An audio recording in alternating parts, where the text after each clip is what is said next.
Moi, j'ai tenu à assister ce matin à votre réunion, à votre table ronde. Et je dois vous dire qu'elle a été fort intéressante. Fort intéressante parce que j'ai vu à la fois la vitalité de votre organisation, de la FNB, la diversité, là, on la voyait vraiment, mais surtout l'intérêt commun de vouloir avancer, de vouloir s'en sortir, de se dire une chose essentielle. On ne peut pas continuer à travailler sans gagner sa vie. On ne peut pas continuer à travailler, à être éleveur, en tirant les fins des bouts de mois. Et lorsque je regarde que les chiffres que vous avez évoqués hier et ce matin, la décapitalisation, la déchapitalisation qui continue, la baisse du revenu, qui est en gros de 20%, lorsque je regarde qu'il y a 1500 éleveurs de moins l'année dernière que l'année d'avant, cette situation doit s'arrêter. Et pour qu'elle s'arrête, il faut que nous tirions tous dans le même sens. Et je veux vous dire ce matin, en mon nom personnel, au nom du gouvernement, que le gouvernement français est à vos côtés. Mais à un moment, c'est aussi à vous de vous prendre en main. C'est ce que je dois vous dire ce matin. C'est à vous d'avancer ensemble. Vous pouvez siffler sans aucun problème. C'est pas le gouvernement qui fixe les prix. Si les prix n'y sont pas, c'est quelque part au milieu. Il y a un maillon qui ne fonctionne pas. Tout à l'heure, le président évoquait, de COP régional, j'étais tranquillement assis là pour écouter la table ronde, et je me fais, pas agresser, mais montrer du doigt. Il faut que vous arrêtiez, monsieur le ministre, d'attaquer la coopération. Mais quand j'ai attaqué la coopération, monsieur le président Dumas, jamais. Je suis un défenseur et un promoteur de la coopération. Mais j'aimerais que vous payiez à leur juste valeur, les éleveurs. Et moi, j'aimerais qu'on comprenne dans la coopération. Parce que moi qui suis ce promoteur de la coopération, c'est l'histoire de la coopération que je soutiens. Mais l'histoire de la coopération, c'est quoi? C'est l'associé coopérateur qui est le patron de la coopérative. C'est pas l'administration et c'est pas le directeur. Et à partir de là, il faut remettre les choses en place. Voilà ce que je pense. Et moi, je défendrai toujours la coopération. Et je l'ai dit à votre congrès national. Et vous le savez très bien, monsieur Collin. Et avec le président chargé, nous travaillons ensemble. Mais je ne veux plus entendre ce genre de discours, qui sont inacceptables pour moi. Vous avez le droit de le tenir, j'ai le droit de vous répondre comme je le pense. Parce que c'est facile de faire regarder ailleurs ce qu'on n'est pas capable de faire chez soi. Et moi, ce que je souhaite, c'est qu'ensemble on se mette d'accord, et qu'ensemble on avance. Que se passe-t-il aujourd'hui? On ne peut pas accepter que le prix du kilo de viande bovine qui vous est payé soit, lorsqu'on est en grande surface, multiplié par combien? Par 5, par 6? C'est absolument inacceptable. Et ce n'est pas de ruissellement dont on a besoin. Le ruissellement est absolument absurde. On ne va pas aller donner 3 centimes de plus, 5 centimes de plus, 50 centimes de plus pour faire plaisir. Ce n'est pas cela l'histoire. Les états généraux, c'est l'inversion de la construction du prix. C'est de partir sur ce que vous proposez vous-même. C'est ce que propose la filière. Moi, je me bats toujours contre le ruissellement. Je me bats toujours dire, mais payez un peu plus, mais ça n'a aucun sens. Ça payera plus quand l'inversion de la construction du prix sera bien en place et quand tous les maillons de la chaîne qui doivent chacun gagner leur vie, mais qui doivent se rendre compte que c'est toujours les mêmes qui ramassent. Tout à l'heure, l'un d'entre vous disait dans le débat, il faut arrêter de se tirer la bourre entre nous. C'est normal qu'il y ait cette situation. On a parlé de la grande maison Bigard, on a parlé de la grande distribution, on a parlé de tout ça, mais quand nous faisons tous les 3 mois le comité de suivi des négociations commerciales, c'est justement pour dire qu'encore le compte n'y est pas. Non, la loi Egalim ne fonctionne pas assez bien. Je suis très tranquille pour le dire. Parce qu'à un moment, elle fonctionnera le jour où les agriculteurs, les producteurs, les éleveurs gagneront mieux leur vie. Moi, je veux réaffirmer tranquillement ici, à votre tribune, que ce que veut faire le gouvernement, c'est pas de changer de civilisation. Tout à l'heure, quelqu'un parlait de menu végétarien. Il y a un menu végétarien qui est proposé au hasard et il y a aussi les filières protéines. Mais nous, ce que nous voulons...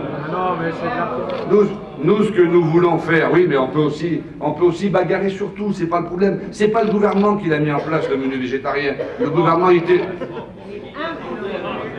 Mais attends, excusez-moi. Mais est-ce que... Ah mais moi, vous savez, j'assume tout ce que vous voulez, c'est pas un problème. Vous savez, vous voulez que je vous dise?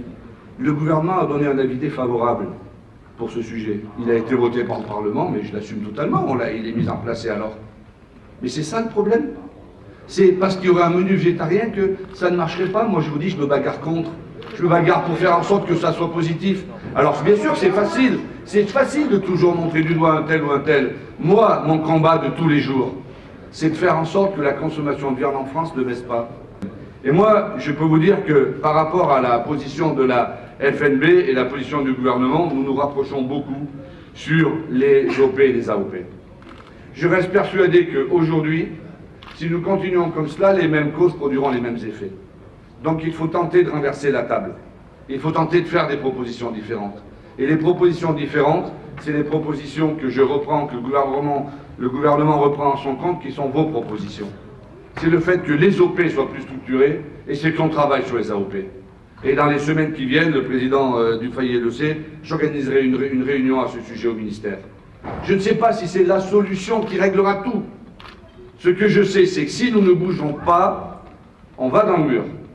Et je reste persuadé que le renforcement des OP, le fait de mettre en place des AOP, ça permettra d'avoir une vision plus globale, ça permettra de traiter la massification, de mieux se bagarrer contre ceux qui achètent et peut-être de faire augmenter les prix. Je ne pense pas qu'il y ait une autre solution pour avancer dans cette direction, pour vous permettre de mieux gagner votre vie. Et donc des évolutions statutaires des OP sont nécessaires. Tout à l'heure, certains l'ont dit, il y a des possibilités maintenant d'avancer sur les prix, donc nous voulons aller dans cette direction. Au niveau européen, nous avons obtenu des avancées sur le sujet, il faut les saisir. Je reste persuadé que c'est dans ce sens-là que nous y arriverons. Il faut que vous, les dirigeants d'OP, vous négociez les prix de ces volumes avec les acheteurs afin d'assurer une meilleure répartition.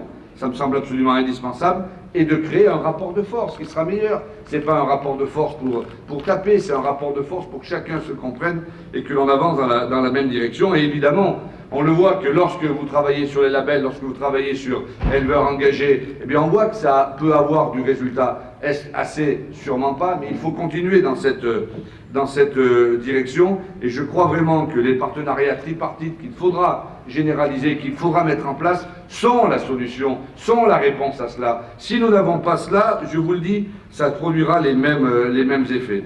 Donc je m'engage à organiser très rapidement, là, peut-être après le salon, dès après le salon, une réunion au ministère pour aborder ces sujets. Parce que vous avez parlé du plan de filière. Vous avez une filière très compliquée, c'est une filière longue, ça n'a pas été simple à mettre en place. Mais aujourd'hui, vous l'avez, ce plan de filière. Ce plan de filière, il est remarquable. D'abord, l'accouchement a été difficile. Il a presque fallu la césarienne, mais on y est arrivé. Et maintenant que vous avez ce plan de filière, ce n'est pas le moment de se remettre en cause et d'y revenir dessus. C'est au contraire le moment de le mettre en application. C'est le moment d'avancer. Ce plan de filière, il devra porter ses fruits. Aujourd'hui, il ne l'a pas assez porté parce qu'il a été signé que récemment, ça a été dit tout à l'heure. Ben, il faut avancer. Et moi, je suis vraiment pour travailler sur ce plan de filière. Les chantiers sont ouverts. La contractualisation, la lutte contre le changement climatique, Aurélien et d'autres l'ont dit. La montée en gamme grâce au cahier des charges sur le label rouge qui a été validé par l'INAO, je crois, la semaine dernière ou celle d'avant. L'amélioration de la qualité gustative, tout ça, vous savez faire. Il n'y a aucune raison, le président Dufayet disait, tous les voyants sont au vert. Mais bien sûr que tous les voyants sont au vert. Mais il y a un voyant qui est au rouge, c'est celui du prix. Donc il faut se bagarrer avec les voyants au vert pour avancer le mieux possible. Et je crois que c'est important, et y compris la reconquête de la restauration hors domicile. Aurélien l'évoquait tout à l'heure, ce que vous avez vécu en sortant d'une réunion. Mais si on va dans un restaurant à Paris, 85% des restaurants à Paris, on ne mange pas de viande française. C'est absolument anormal. Nous avons la possibilité en France de fournir la restauration et on n'arrive pas à le faire. 85% des restaurants à Paris ne proposent pas de la viande française. Eh bien, il faut avancer dans cette direction. Il faut partir à la reconquête, en bagarrant du marché de la restauration hors domicile. J'ai fait une réunion récemment au ministère avec les représentants de la restauration hors domicile. Vous avez cité Métro et je veux les saluer parce qu'ils font un excellent travail, d'autres aussi, mais eux particulièrement, et vous travaillez ensemble et je pense que c'est bien. Je termine et j'en viens aux questions que vous posiez, notamment sur la PAC et les négociations commerciales. La PAC, vous le savez très bien, nous nous battons sur un sujet. Nous sommes opposés à la position de la Commission, l'ancienne comme l'actuelle. Nous sommes opposés. Et la France mène la bataille contre. Il est inacceptable, la proposition qui a été faite par la Commission européenne, de baisser de 15% le budget de la PAC. Si c'est ça, il y a un tiers de l'agriculture française qui disparaît. Donc voilà, il faut regarder les choses très clairement. Donc nous nous battons et la France, et le président de la République, le 20 février, au sommet des chefs d'État et de gouvernement, le fera. Nous nous battons pour maintenir, il n'augmentera pas le budget de la PAC, racontons pas d'histoire, mais pour le maintenir au niveau des 27, après les 13 milliards du départ des Britanniques. Mais c'est ça notre objectif, ce qu'on appelle la UE27, le budget global actuel, moins les 13 milliards des Britanniques. Si nous faisons cela, nous arriverons à avancer. Et à l'intérieur de ce budget, c'est très clair. C'est très très clair, on est totalement en phase. Bien sûr que nous allons maintenir les aides couplées. C'est même plus un sujet aujourd'hui. Si on supprimait les aides couplées, c'est la fin d'une grande partie de votre filière. Bien sûr que nous allons maintenir les ICHN qui sont absolument indispensables. Et puis il y a évidemment les négociations commerciales. Et là, vous l'avez dit, Monsieur le Président, quand vous voulez vous faire entendre, vous allez vous faire entendre. Et vous ne lâchez rien. C'est peut-être un souvenir de vos années rugbystiques qui fait que j'ai bien entendu que vous n'étiez pas favorable à la ratification de l'accord sur le CETA. Ça, je l'ai totalement entendu. Il se trouve que l'accord sur le CETA, je vous rappelle quand même qu'il n'est toujours pas négocié et toujours pas ratifié en France. Hein, mais il s'applique depuis 2 ans maintenant.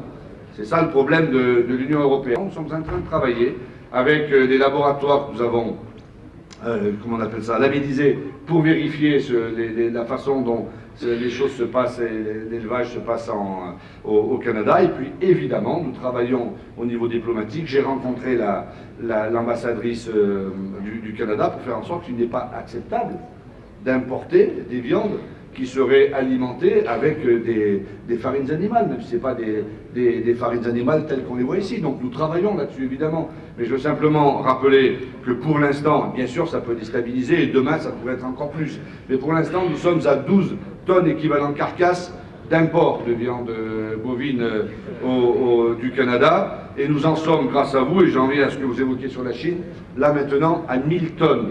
1000 tonnes d'export de viande bovine sur la Chine.